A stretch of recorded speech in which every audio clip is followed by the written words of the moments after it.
आपका अपना मन कैसे काम करता है। आपका एक मन है और आपको ये सीखना चाहिए कि इसका इस्तेमाल कैसे करना चाहिए। आपके मन के दो स्तर हैं। पहला चेतन मन जिसे हम कॉन्शियस माइंड कहते हैं, दूसरा अचेतन मन जिसे हम सबकॉन्शियस माइंड कहते हैं। आप मन में सोचते हैं जो अपने आदत के अनुकूल सोचते हैं आपके भीतर के अचेतन मन में डूब जाता है और आपके विचारों को प्रवृत्ति अनुरूप की रचना करता है। आपका अचेतन मन आपकी भावनाओं का धरातल है और यही रचनात्मक मन है। यदि आप अच्छा सोचते हैं तो अच्छाई आएगी और यदि आप बुरा सोचते हैं तो बुराई आएगी। इसी प्रकार आपका मन काम करता है। याद रखने की महत्वपूर्ण बात यह है कि एक बार अचेतन मन एक विचार को एक्सेप्ट कर लेता है तो उस पर काम करना शुरू कर देता है। ये दिलचस्प और गुण सत्य है कि अचेतन मन का नियम अच्छे और बुरे दोनों विचारों पर समान रूप से काम करता है। अचेतन मन का नकारात्मक ढंग से प्रयोग किया जाता है तो इसका परिणाम असफलता, निराशा और दुख होता है। और जब आपके विचार प्रेमपूर्ण और सौहार्दपूर्ण तथा रचनात्मक होते हैं तो आपको स्वस्थ व सफल जीवन और खुशहाली मिलती है। जब आप सही दिशा में सोचना और एहसास करना शुरू कर देंगे तो मन की शांति और स्वस्थ जीवन मिलेगा। जो कुछ आप मन और वचन से सच मानेंगे आपका अचेतन मन उसे एक्सेप्ट करके उसे आपके अनुभव में ला देगा। आप उसका अनुभव करेंगे। आपके लिए केवल ये जरूरी है कि आपका अचेतन मन आपके विचारों को एक्सेप्ट कर ले। आपके अपने अचेतन मन का नियम ही आपके लिए अच्छा स्वास्थ्य, शांति अथवा जो आप प्राप्त करना चाहते हैं वो आपके सामने प्रस्तुत कर देगा। आप आदेश या निर्णय देते हैं, आपका सबकॉन्शियस माइंड में विचार दिया गया है कि आपके सामने पूरी निष्ठा से प्रस्तुत कर देगा। आपका मन का नियम यह है, आपको अपने अचेतन मन से उन विचारों या चिंतन का प्रतिरूप या प्रतिफल मिलेगा जो आप अचेतन मन में रखते हैं। मनोवैज्ञानिकों और मनोडॉक्टरों ने यह साबित किया है कि जब विचार आपके अचेतन मन को प्रेरित किए जाते हैं तो उनकी छाप मस्तिष्क के पटल पर आ जाती है। जैसे ही आपका अचेतन मन किसी विचार को एक्सेप्ट करता है वो तुरंत उसे मूर्तिवान शुरू कर देता है। आपका अचेतन मन उन विचारों से मिलकर काम करता है और आपके उस ज्ञान का पूरा प्रयोग करता है जो आपने जीवन भर एकत्र किया है। वो इसके लिए आपके भीतर मौजूद अनंत शक्ति, ऊर्जा और विवेक का प्रयोग करता है। वो अपना काम कराने के लिए प्रकृति के सभी सिद्धांतों का प्रयोग में लेता है। कभी कभी वो अपनी समस्याओं का समाधान तुरंत कर देता है,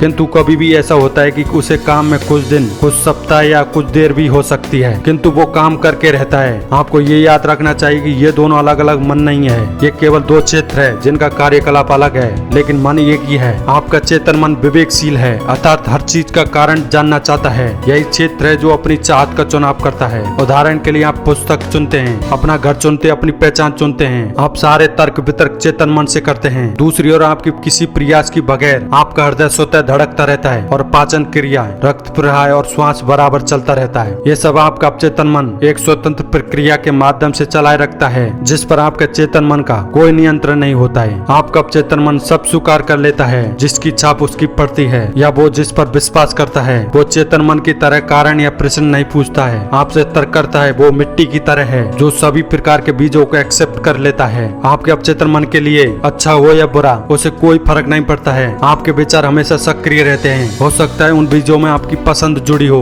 नकारात्मक विचार आपके अचेतन मन में लगातार नकारात्मक रूप से काम करते हैं और एक समय के बाद आपको अनुभव में ये दिखाई देने लगेंगे कि आप बुरे कामों में फंस जाते हैं। याद रखें, आपका अचेतन मन नहीं बताता है आपके विचार अच्छे हैं या बुरे, सच्चे हैं या झूठे। उसका काम ये नहीं है। वो तो जो आप लाते हो, अर्थात जो विचार या सुझाव आप स्वीकार करते हैं, चुनते हैं, उसे एक्सेप्ट करके अपना काम शुरू कर देता है। उदाहरण के लिए यदि आप होशावास में कुछ अच्छा या सही सोचते हो लेकिन वो झूठा है, वो भी आपके अचेतन मन ने उसे सही मानकर एक्सेप्ट कर लेगा और उसी के अनुसार काम करेगा क्योंकि आपके अचेतन मन ने उसे सही माना है। मनोवैज्ञानिकों और अन्य लोगों की ओर से परीक्षणों में ये बार बार स्पष्ट हुआ है कि आपका अचेतन मन कोई भी सुझाव एक्सेप्ट करेगा चाहे वो झूठा क्यों ना हो। एक बार एक्सेप्ट करने के बाद सुझाव के अनुकूल ही काम करेगा। आपका अचेतन मन तर्क वितर्क नहीं कर सकता, इसलिए यदि आप उसे गलत सुझाव देंगे वो उसे सच मानकर अपना काम शुरू कर देगा और उन्हें दशा के अनुभव घटनाओं के रूप में पेश कर देगा। आपके साथ जो बात हुई वे आपके विचारों के छाप के आधार पर हुई है जो अपनी आस्था के अनुकूल आपने अचेतन मन को दिया है। यदि आपने अचेतन मन को अशुद्ध या गलत विचार प्रेरित किए हैं और आप उन्हें हटाना चाहते हो तो उनके स्थान पर रचनात्मक और सौहार्दपूर्ण विचारों को बार बार दोहराएं जिससे आपका अचेतन मन उसे स्वीकार करता है। इस प्रकार विचारों और जिंदगी की एक नई और स्वस्थ आदत डालें क्योंकि आपका अचेतन मन आदतों का कार्यस्थल है। आपको वीडियो कैसी लगी कमेंट में जरूर बताएं और शेयर करना नहीं भूलें।